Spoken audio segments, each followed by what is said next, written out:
Welcome to the Social Selling Show with myself, Will Barron, and the king of social selling, Daniel Disney. Daniel, how's it going, my friend? I'm very good, Will, and excited to be back for another episode. I've loved recording this with you, and today's topic as well is an exciting one to dig into. It is. It's a topic that is super important for anyone who's doing any social selling, clearly. This is almost like the crux, the center point of social selling. We're going to be covering LinkedIn Sales Navigator and perhaps some myth busting around it as well. And I will just say at the top of the show, just to be transparent, LinkedIn Sales Navigator is a sponsor of Salesman.org and Salesman podcast, just so everyone's clear. That doesn't cloud my judgment on any of this, and I'll be as open and honest as what I can. But Daniel will give you the lowdown as well, I'm sure. So with that then, Daniel, I want to keep this open-ended as possible to get your real thoughts on it. Who needs Sales Navigator? It's a really good question. In terms of who needs it, anyone who's going to utilize it properly. So we go right back to some of the first episodes. The people that need to use LinkedIn are the people that have prospects and customers on LinkedIn. If you have prospects and customers on LinkedIn, then there is no reason why LinkedIn Sales Navigator isn't going to benefit you. But there are some sort of logistics around it. You need to make sure, A, you're going to utilize it to its full potential, because it's not cheap. Let's be completely honest. It's not a cheap product or platform to buy, but it is full of a ton of great features. What I see and what we'll tackle a bit today is a lot of salespeople, sales teams, businesses paying for it and not using it. It's like paying for your gym membership. And some people pay pretty much the same amount you'd pay for Sales Navigator on gym membership, and they never go to the gym. They just don't go. Months, sometimes years go past, and they haven't been a single time. And it's the same. People are spending on Sales Navigator and not using it. Now, we've covered a lot in some of the previous episodes of what you can do with LinkedIn's free account. And that's the other side of things. You need to be leveraging those things. You don't need Sales Navigator to have an optimized LinkedIn profile. You don't need Sales Navigator to build a personal brand or to create amazing content. There are a lot of things you can do on the free version. So yes, the people that need it are the ones that have customers on LinkedIn, but there are a lot of things that we'll cover today to sort of uncover what you can and should do to get the most from it. Sure. And you've touched on something here, so we'll just cover this before we get deep into the conversation. Who, in a B2B organization, whether that's a startup or whether that is a large enterprise organization, who should be paying for Sales Navigator? Is it an individual, or should it be part of the kind of package that when you go to, they give you a phone, they give you a laptop, should they also just be giving you Sales Navigator as well? That's a really good question. I would probably say the company should pay for it, but that's not to say there is no value or justification for the individual paying for it. I will pay for things, and I've always paid for things myself if it's going to help me sell more, because I'm going to earn more. So I'm going to get an ROI on it. So it benefits me in the long term. That's why a lot of salespeople, I would say, should invest in their own training, their own learning, their own development, their own coaching. But yes, of course, ultimately the company should be providing. It is a tool. It is a tool that's going to benefit the business.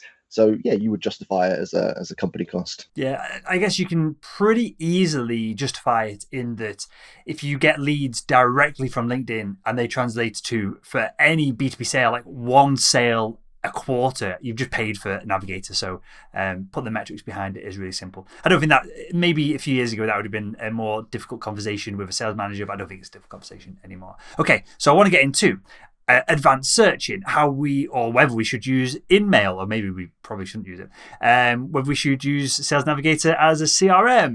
There's tons of different parts of it that we'll go through, but are there any high-level myths or misconceptions about Sales Navigator that we need to cover before we get into the practical steps or the practical features of the product itself? I think the biggest myth, Will, is that you're going to click that subscribe button, you're going to put in your details, and suddenly your inbox is going to be full of inbound leads and you're going to be drowning in sales. And it's just going to happen like that. Like, the same principle with the gym. You're going to walk in the gym and suddenly be big, buff and fit and lose loads of weight. You have to put the work in. So the biggest myth that I want to clear up right now is, yes, Sales Navigator is full of tools, but those tools are only good if you use them and you use them properly. InMail can be maybe not very effective, but it can be an effective messaging method if you do it right.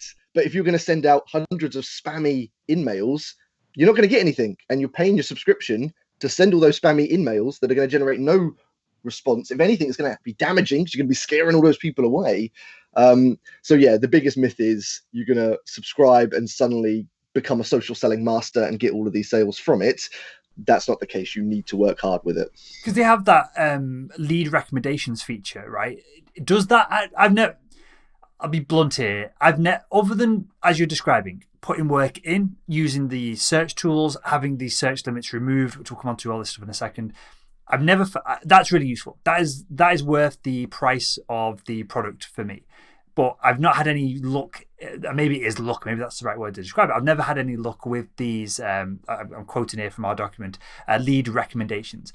Is the value in that, or is that almost a bit of a gimmick? There is a small value, but it is small. I might say 10 to 20% would be potential leads from that list out of the entire list that they recommend. A big part of that, though, does depend on what you've put in when you set up your profile.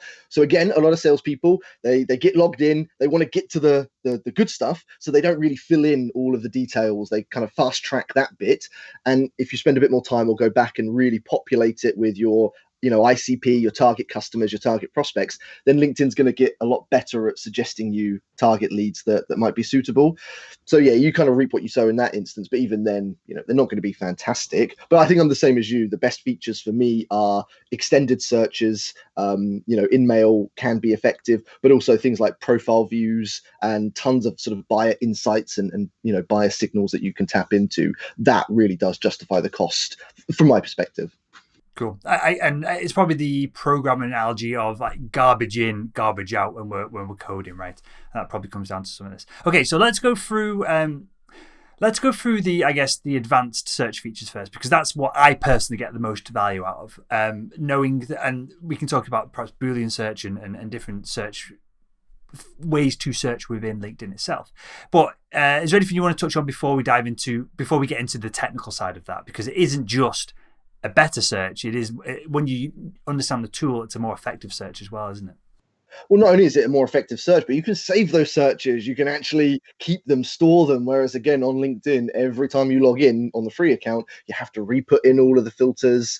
In Sales Navigator, you can save it, becomes a lot more effective, efficient, and a lot easier to manage. So yeah, I mean, we'll dig into the nuts and bolts, but yeah, the search features, the advanced search features are one of the best parts of Navigator. And again, for salespeople that are going to use it, that are going to actually put time into leveraging it, then it's going to, reap a lot better results for you. Yeah, so I think you covering something that's really important here, and this probably goes beyond the product itself. But we need a routine with some of this, right? We need to search either daily or weekly. People change jobs. I've had so much success selling ad space on the Salesman podcast, selling our training product that we have, which you can find by Googling it. I don't want to be plugging it on here, but someone will buy once, they'll stay in the organization for 2 years, they'll get a promotion, so they've got even more budget, and then they'll move to another organization and they will follow up with me and get on it. And I found a lot of success in different notifications, tracking people on LinkedIn, because I wouldn't know where else to track them other than LinkedIn. And just a quick message, whether it's, I wouldn't send an email, but a quick LinkedIn message saying, hey, I see you've done this, this, and this. Is there anything I can do to help? Not salesy, genuine, asking if there's any connections I can make with them, or if there's anyone at that organization, especially if it's the enterprise, that I can introduce them to, if they've not managed to get in front of, things like that. Immediately get the conversation started. So there's value in all of this, right? So let's dive into the search then. Again, I'll ask this open-ended to you, Daniel. Why do we want to use Navigator search and not just the search on the LinkedIn box at the top of the page or on our phone more generically? And again, to be very clear, there is a lot you can do on the free LinkedIn account with their searches. Things like, you mentioned Boolean searching. You don't need Sales Navigator to do that. You can do that on the free LinkedIn account and generate really filtered results. There is a ton you can do. And again, lots of potential there. What Sales Navigator does is then expand those filters, expand your ability to identify those sort of buyer signals, those insights that they don't really give away much of on the free account. So it just unlocks more features. It's like taking the next step. The way I kind of describe it to a company or a sales team is utilize everything you can on the free LinkedIn account. Really maximize that out, which might take 3 months, 6 months, 9 months, a year, whatever it takes you. Then when you're ready, Sales Navigator is just that next step. Or if you are a larger enterprise company or a bigger sales team, then again, it can be a good way of managing a wider sort of rollout of sort of social digital selling. But yeah, it's that kind of next step. So maximize what you can do, then unlock all those features where you're really going to benefit from them. But there's tons of searches you can do on the free LinkedIn account. What I love about Sales Navigator is the expanded filters. And again, that ability to save those searches so you can go back, daily, weekly, monthly, revisit them. And as you say, get fresh leads and fresh insights. I don't know how widely published the numbers are, but are there, clearly there's search limits on the free product, and there's probably search limits, but much higher ones on the Sales Navigator. Do you know what those numbers are off the top of your head? I can look them up if not. Do you know what's funny? I've just put them in my new book that comes out in April. I won't do a cheesy promo for it. Plug. What's the book called? What's it called? It's the Ultimate LinkedIn Sales Guide, published with Wiley. It's sort of the comprehensive guide for leveraging LinkedIn. And I researched and made sure all the up-to-date numbers were in there for all of those limits. I can't remember from the top of my head because there are so many numbers. They will be in that book, but yeah, we can look it up and add it to the show notes. There are search limits. I remember certainly in my early years of social selling, I used to use up my limit on the free LinkedIn account pretty much by the halfway point every single month. I would have used up all my free searches.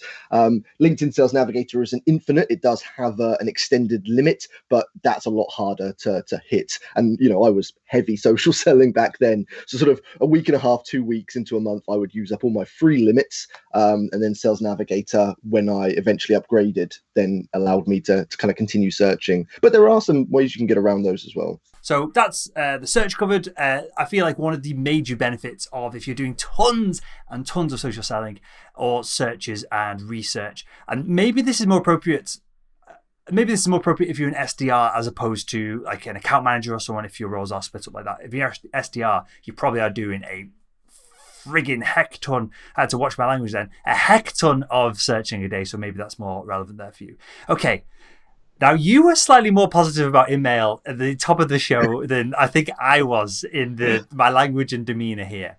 I've not had any success with InMail. When I get InMail, I immediately assume that it's spam, and it's not always spam. Now, clearly, it does get to the top of the inbox. It is, I think, it's like bolded out. It's more, it is there. It's visible, but I feel like a lot of the time, if somebody has sent me an email, it's because they're not connected with me. If they're not connected with me, it's because I either don't want to connect with them or they've not made an effort to build that bit of relationship first.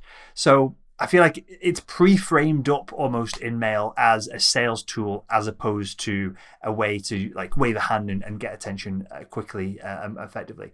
So that's my thoughts on it. I feel like if you don't have to use InMail, you should probably go about it the way that we described in the previous episode on video messages or what we'll cover in the future of just more normal kind of text messages. But tell me your thoughts, Daniel, and then are there specific ways and reasons and occasions that we should use LinkedIn InMail? Yeah, so I'm with you, Will. InMail's effectiveness isn't great. So whilst I said there are ways you can leverage it, you can get results from it. I'm not going to lie, but I certainly won't sugarcoat it and make it seem like there's a lot of potential in it. The reality is when you send an InMail, when someone receives an InMail, you know that person has paid to send it to you. If they have paid to send it to you, it means they want something in return. And unfortunately, the majority of InMails that I receive, and a lot of my customers receive, are spammy sales pitch messages. However, they can be effective. And the key to effectiveness, and we can dig into this a little bit, is the personalization. So if you're not sending some sort of copy and paste irrelevant message that's done no research, no homework, nothing's actually personal to them, then it's not going to work. But if you actually have something relevant to say, if you can really reference something that you've seen by looking through their activity, their profile, their website, whatever it may be, if you can find something good, then an InMail can be effective because some people are really difficult to connect with. Either maybe they've used up their connection limit. There are limits, and there are a lot of decision makers that might have their 30,000 limit filled. There are other decision makers that don't want to connect with salespeople, and you can try all the various tactics, and there are a lot that will help you, connect with decision makers that might otherwise not connect with you, but some still won't. And so an InMail is one of the only ways, because they're not answering your cold calls, they're not replying to your cold emails, they're not connecting with you on LinkedIn. So actually an InMail is one of your only routes in. But the key is in doing it right. And a lot of that is down to that kind of authenticity and smart selling, not spam selling. That's where InMail fails. And unfortunately, that's what a lot of people do. That's a much more educated opinion on this than my blanket statement of it's BS. That makes total sense. If you're connecting with someone who, well, yeah. So let me just clarify this thing. So I've never really pondered on this. I've never really come across it. If someone has 30,000 connections, if I try and connect with that person, do they just not get anything? Or do they get the opportunity? Does LinkedIn say, hey, would you like to add this person, and drop someone else off the list? It's an interesting one. So, I mean, I've had 30,000 connections for a couple of years now, and you still get the request. So it still comes through as a connection request. You can click accept, but it won't actually, it does it, and then it resets it back into that connection request. What you would have to do is, delete someone from your network. So on a regular basis, I have to do a cull 200 people so that I can then connect with new prospects, new customers, etc. And, my network's been built up over years. Some of it is historic in industries that obviously I don't sell in now, so which is fine. But yes, you still get the connection request, but they would have to delete someone. Now, obviously, you can follow their LinkedIn profile and you can see all their content, you can engage in their content, but they can't see your content and they can't message you. So if they do if they've reached their connection limit, but you really do want to connect with them, you need to give them a really good reason to want to accept. So you need to put a lot of value in that sort of relationship build-up period. And the best way you can do that is engage authentically on their content, build a relationship like that, and then maybe utilize InMail probably after a couple of weeks or a few weeks of building that sort of foundation to then do a really personalized, relevant message to them that might then open the doors of communication where they then will start to hopefully see you in a much more positive light.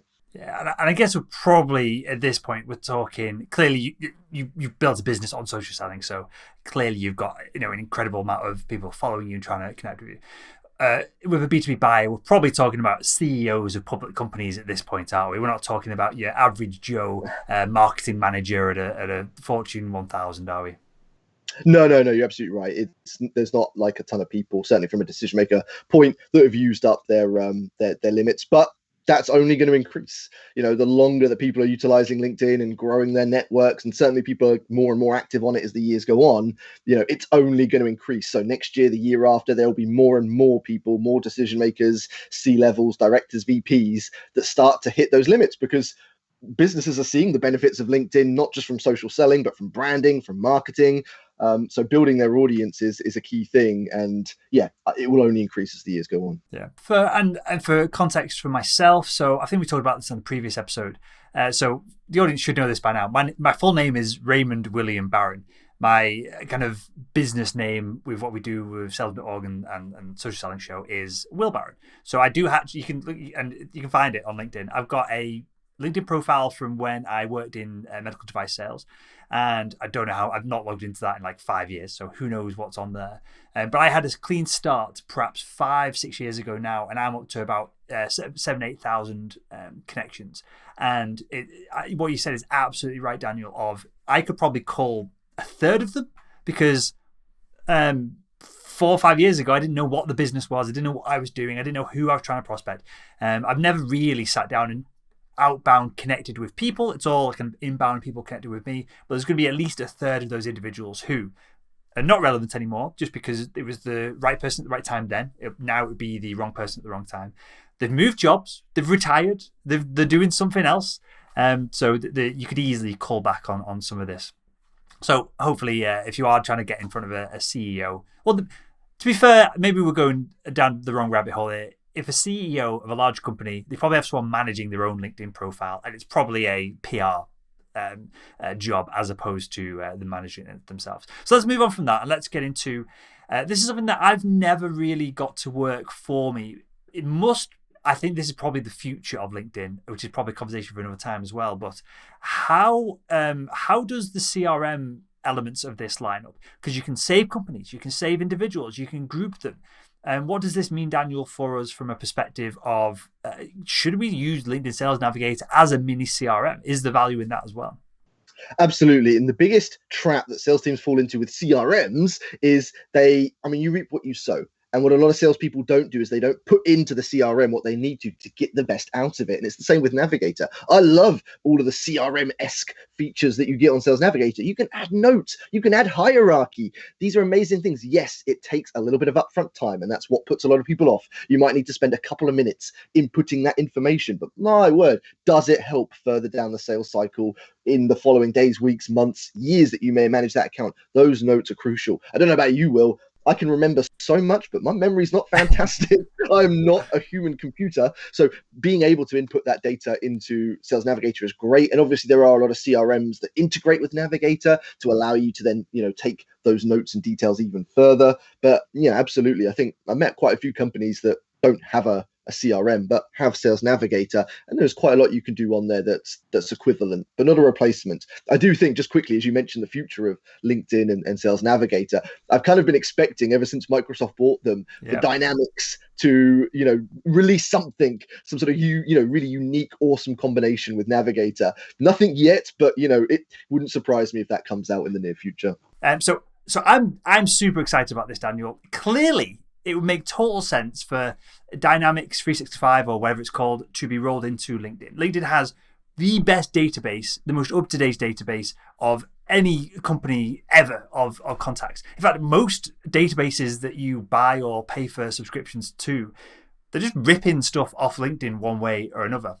LinkedIn also have accurate and up-to-date email addresses because people are having to log into LinkedIn. So it's not like people, when someone wants to change, or if someone changes job, they're going to change their email address. They want to keep that LinkedIn profile current, so they're going to have to log in. So they've always got those updated email addresses as well. Clearly, it is the future of Microsoft's plans. I think it'd be incredibly. It'd be just a terrible move not to integrate it further, I feel. I don't think you're going to spend billions of dollars on a product or platform like LinkedIn and then not leverage it like that. And especially as Dynamics in reality has such a small market share of the CRM market, this could be, as you say, one of those features or combinations that allows them to take a much bigger chunk, which they should do. It's a good platform. And if they can combine it with LinkedIn, why wouldn't they? And then hopefully after that, they'll release more connectability to other CRMs and also other platforms. LinkedIn traditionally has been very closed with its data, with its with its APIs, and they're starting to open the doors a little bit. But yeah, fingers crossed, we get to see a lot more of that in the coming years. Do you think that's going to come though? I think that if they do get that deep integration with Microsoft's product, or maybe just Microsoft product becomes a LinkedIn CRM, whoever kind of brands it is irrelevant. Do you not think they'll just close the doors to everything then? There'll be no APIs, there'll be nothing. And you have to, if you want data from LinkedIn, you have to use their CRM. That would be an incredible selling point for the product in itself.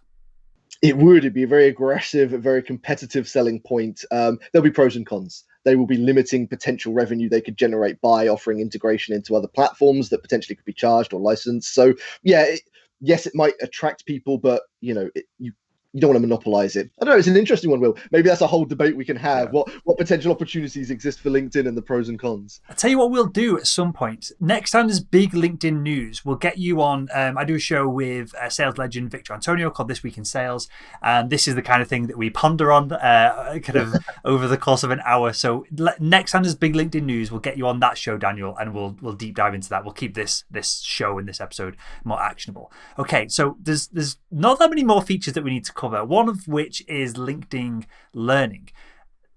Is LinkedIn Learning any good? Clearly, you do sales training, I do sales training, so we've both got probably, even unconsciously, some biased opinions on this, either pro or con. But I'll ask you bluntly, is LinkedIn Learning a valuable tool in our arsenal, or is it just an add-on that they've stuck onto the side of the Sales Navigator product? It is just an add-on, being completely realistic and honest about it. It is just an add-on. I've done quite a few of their courses. They're short, they're very brief, they're very generic, but they are good. There is some value in them. They do cover some great topics. They get some great, trainers and experts in. So there is a value to it, but it's certainly not a value you would say you'd look at those courses and perhaps pay for them yourself. They don't stand up against other, sort of more full comprehensive courses. So there is a value. It is a great added feature, and if anyone's buying Navigator and they get it, it's fantastic. That is a nice cherry on top to have with the platform, but it's certainly not going to then fill your need to go and get other training as well. It's not a replacement for proper training. Yeah, I agree, and maybe it will become that in time. They do have they've asked me to do some work on there, which I'm not going to do. It's just a time commitment and an effort commitment for no payoff, basically. That's a conversation for another time of what the offer was with that. But over time, it might become really valuable. They might they've got clearly enough horsepower, they've got enough clout to essentially get 99% of sales trainers on there. And the problem is, I feel as well slightly, is LinkedIn Learning, they're trying to cover sales, marketing, operations, finance, because anyone in the B2B space and increasingly in the B2C space is on LinkedIn. So maybe they're just spreading themselves thin, and maybe it will materialize into something more useful over time. So is there anything else, Daniel, that we need to cover? Now, because I'm leaning on your knowledge of Navigator here, I've covered what I use Navigator for and what pops up on my screen when I log into it. But is there anything else that we need to cover, or any other myths that we need to bust? Do you know what? The last feature I think we should discuss, and it's probably the one that I maybe utilize more than anything we've discussed in this episode. On the free LinkedIn account, you can only see the most recent 3 or 4 people that have viewed your profile. With Navigator, you can see everyone. And there is so much potential, so much sales leads and revenue I've generated from that in itself, that is one of the biggest justifications of cost for me when you utilize it effectively, because there are so many prospects viewing your profile that don't make it through to sending you a message, sending you an InMail, or going to your website and filling out a lead inquiry. But actually, by being proactive, seeing that, and then sending them a message and starting a proactive conversation, or building them into your cadence, it can open so many opportunities. So those profile views, unlocking all of them, is really helpful, because with the free account, like I said, you can only see the most recent 3 or 4. You have to be checking 3-4 times a day, and that's in the early stages, to keep up with the amount of people viewing your profile. I mean, I get hundreds of people viewing my profile a day. It'd be impossible on the free account to keep up with that. I'd have to be checking, every hour to kind of see that. So that is another feature of Navigator that I certainly believe has a lot of potential and, certainly justifies the cost. That was a real good example, Daniel, of the value of this show. Because if I get something out of this, hopefully the audience are getting a ton out of it, right? I never check that ever. I never check that. And maybe I should. So what's your process of determining kind of, again, I'll ask you open-ended, what do you do? What's your process for seeing someone view your profile? When do you reach out to them? Do you reach out to them? What does that look like? Do you know what? I'm going to go deep into this, Will. This is like my course and training level stuff, but I'll make this nice and easy. So you check your profile views. First thing you do is you qualify in and out. Qualify out anyone that doesn't look like your ideal customer profile, doesn't look like a prospect or customer. Then the ones that you're left with, and that might be 10%, 20%, 5%, whatever number that is, the people that look like your target prospects, obviously do a bit of research. Go onto their profile, go onto their activity, look for those potential opportunities to start a conversation. But the easiest thing you can do is send them a message. I might say, hey, Will, thanks for checking out my profile today. I'd love to learn a little bit more about how salesman.org is leveraging LinkedIn to sell. Obviously, a similar message relevant to whatever product or services you sell. You'd be amazed at how many people feel accountable for messaging you back because they have been on your profile and they feel, oh, they've seen me, they saw me, and they'll have their justification. Oh, I saw a post, I saw your content, someone in my network shared your post, whatever it may be. You obviously came onto their radar and they were usually just curious. Nonetheless, they've responded and you've opened that door of conversation. You can then start to go back and forth. Go gentle, don't high pressure. It's not about selling. This is all about conversation. But you can then guide that conversation into a more sales focused one where you start to ask more qualifying questions, dig a little bit deeper. And then you'd be amazed again how many of those can then convert because they've had some value. They've seen your profile. They've seen your profile. So they feel a little bit like, on the back foot. But that can work if you tread carefully. It can work very well. Do you think that people don't realize that you can see their profile? Is that fair to say? Sorry, I'll rephrase that. Do you think that it's fair to say that people don't realize that you can see that they've been on your profile?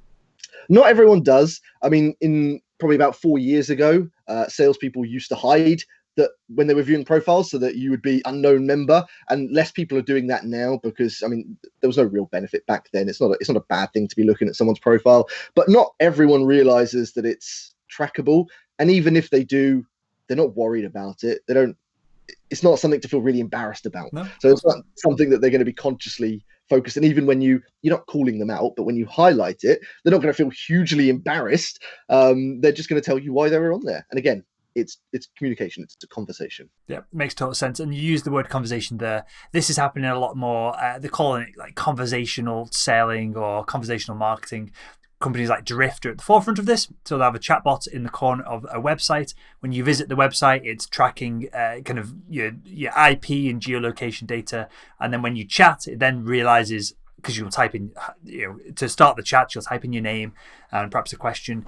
So this is happening off LinkedIn as well as in LinkedIn. And it's probably a good chunk of the future of B2B sales is going to come from inbound leads and inbound inquiries, which is why content, which we'll do in a future episode as well. That's why content is so important, because you said it right there. You give the example of someone going onto your page, you message them and they say, hey, I saw this piece of content that you did.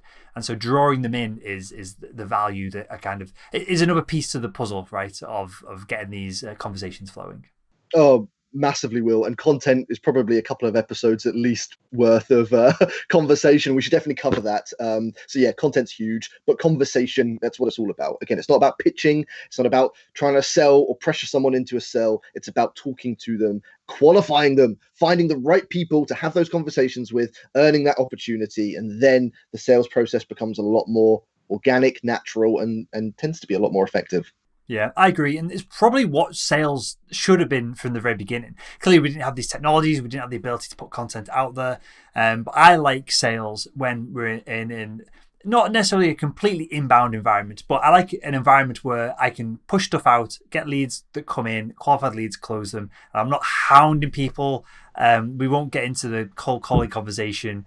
I think you're slightly more liberal with the effectiveness of it than what I am. But I just don't want to be sat there cold calling people who don't give an S all day in, day out. I'd rather be, if possible, if my buyers are on LinkedIn, I'd rather be creating content, creating conversations, and doing deals that way.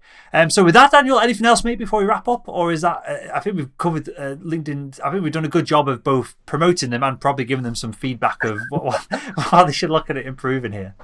No, I don't think there's much more we can add. I think we've really covered that Sales Navigator is effective. It is worth the cost if you're going to put the work in. There are a ton of amazing features that are certainly very valuable, but utilize all the stuff on the free account, which we're going to be digging in throughout the rest of the series, and we've already covered in the episodes previous to this. So I think we've covered it well. Certainly make it a consideration. Look at what you're already doing on LinkedIn.